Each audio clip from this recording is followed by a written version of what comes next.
ฝ้ายฝากมาให้ครับ ขอบคุณนะฝ้ายยัง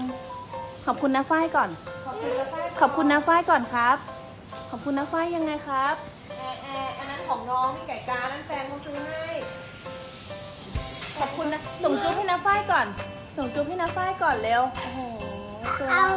ของแทนใจรักมาก โอ้โหรักมาก ไม่ใช่ไก่กานั่นแฟนเขาซื้อให้เขา แฟนเขาซื้อให้พี่สาย ไม่ส่งจุ๊บให้นะฝ้ายเหรอ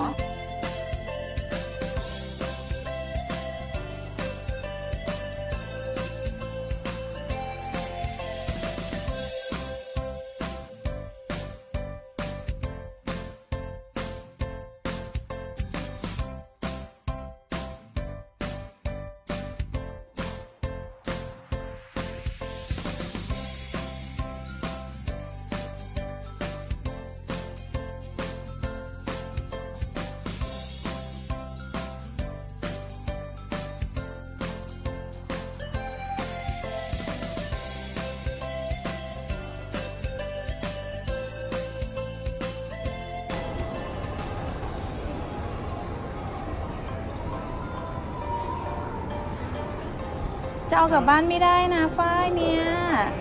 เอากลับบ้านไม่ได้นะ